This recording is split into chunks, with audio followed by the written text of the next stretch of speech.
Hi everyone, welcome back to my channel. Today's video would be a little shorter than the usual. I will be checking some position papers and I will be telling you guys the mistakes that delegates make as a first timer. I know that a lot of you guys are having problem to get access to my formats of position paper, working paper, resolutions and for IP. I tried to put a link, but that's not working for me. But I wanted to ask, if I do a session, a webinar, would you guys come? If you guys get like 50 thumbs up in the comment box below, then I'll definitely do a webinar in probably a month's time, and there I can share you guys all the files and formats directly. And yeah, let me know what you think about this, and check out me checking some position papers. So hope you guys enjoy the video, and yeah. Hey everyone, this is Nivedita. So as some of you might know that I was going to chair for the first time at YEREMUN 2025, which happened from 7th to 11th of July in Armenia. But unfortunately, I wasn't able to be a part of it offline due to the ongoing war situation. My flight got cancelled and I wasn't able to rebook because of all my flights were going through the Dubai airspace. I had to have a stop in Dubai, and for the past few days or probably weeks now, the Dubai airspace has been pretty risky and unpredictable, so it's safe to not travel, and due to that I wasn't able to be a part of it. But I thought I need to have my sharing moment for this event, for this conference as well, and I was like, I need to get over this because it's not going to be the first or the last MUN happening in this world. I wish to be part of it probably next year, but let's see. I'm definitely going to get more opportunities for sure. Thank you for all the support that you guys show me in YouTube, and the ones who keep asking me for guidance on my Instagram page. But right now what I'm gonna do is that I'm gonna take you guys with me to check some position papers for this event. Let's go through some papers that have been sent by the delegates, and I'll tell you like the mistakes they have done so that you don't do it. Let's get into it. So I have checked 2 papers till yet, and I am aware that most of the delegates in my committee, it's their first time, so it's obvious that they make rookie mistakes, which is mostly formatting errors. I did share them a position paper which had won the best position paper title as well. The first paper that I checked, the only mistake that this delegate made was those rookie mistakes, formatting errors. Okay, the second paper that I checked has 75% AI.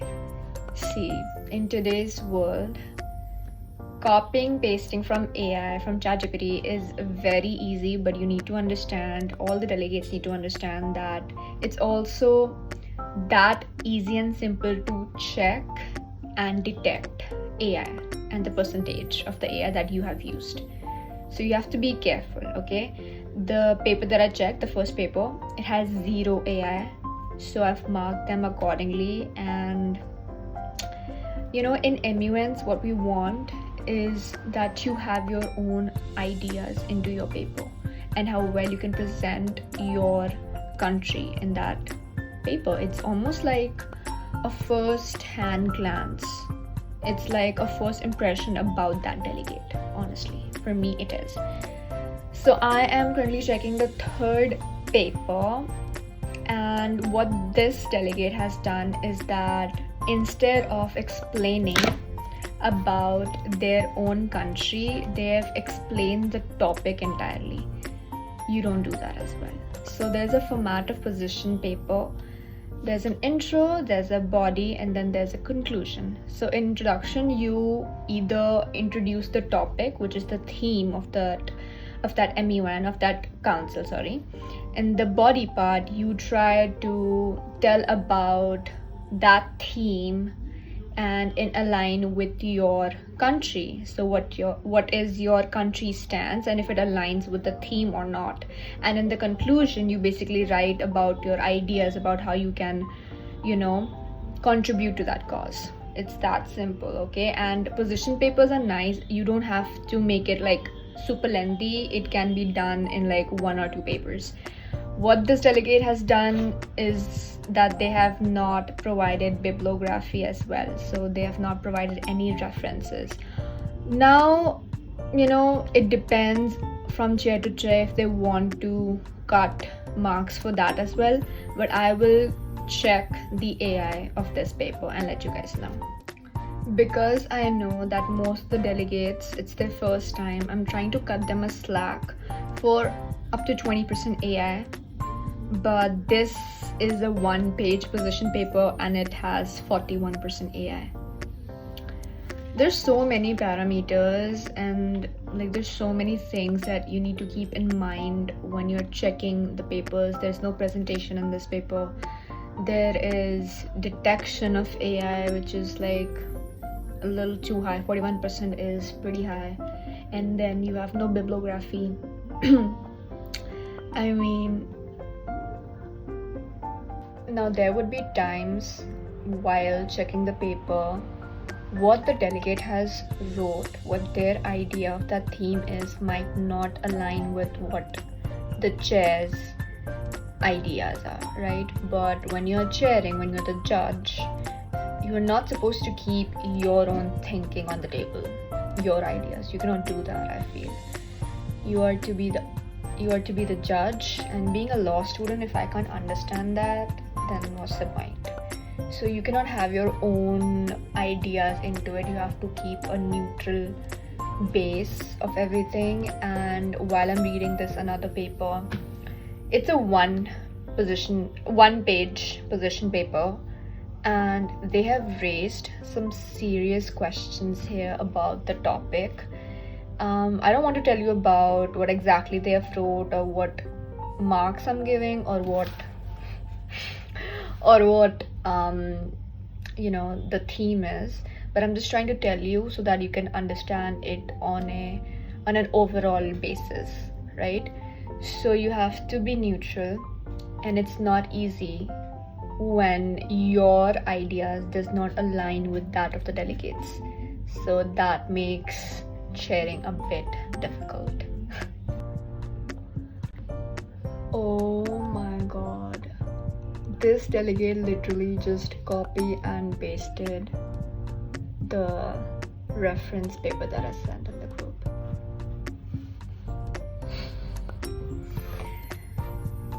The first thing that I'm doing is checking AI, because if it's more than like 40%, then there's no point of reading that, because it's not your own. So why should I like waste time reading? So I would just give you marks like that. Oh, that's 0% AI, the one who literally copy pasted. Okay, so now I have to read all of it, and because I was one of those delegates that have used ChatGPT for making position papers, so I know how you play with that as well. So I'm gonna have to read it all, and then I will be able to understand if they did something to it or not. Countries like China, who have controversial past, present, and maybe the future, when they try to speak on human rights topics, it's so ironic. And this paper, which had 0 AI, after reading it kinda is matching to one of the previous position papers, and I can tell that I can't see any originality to it. It's literally as if the delegate has copy pasted from wherever she took reference from. And this delegate is obviously representing China, and the delegate did not talk about China's past, which is actually, I would say, is a good move, because if China starts to talk about its past, so you know, it's difficult to mark papers like these, but let's see. I'll mark them.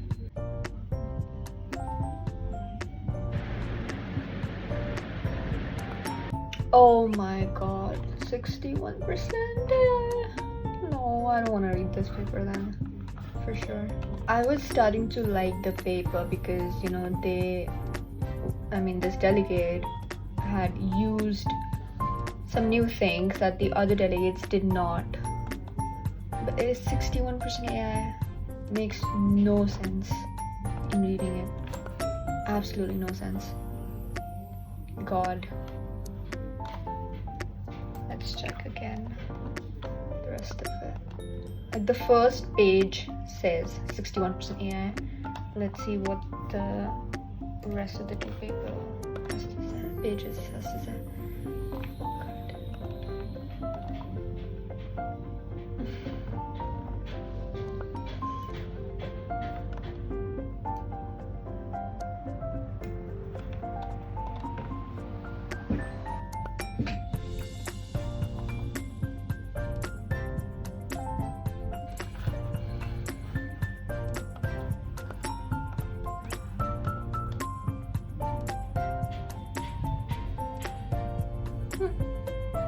The rest of the two papers has 41% AI. What should I do? But it makes no sense. 60 and 41. God. So overall, the paper is 51% AI. I mean,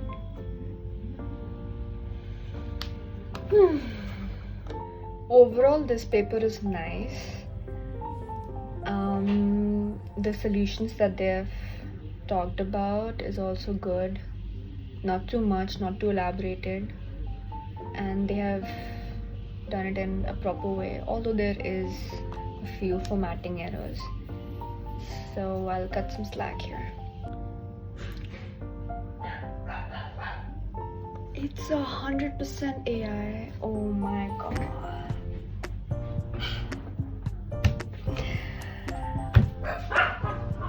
What should I score them? Like 1 marks to submit with the formatting and everything?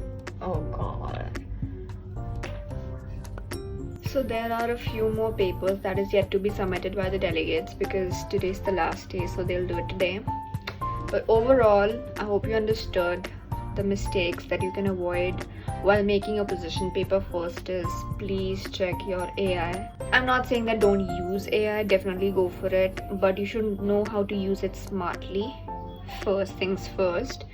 Second thing is, try to use your brain to create ideas, right? Because if not, then it's of no use, right?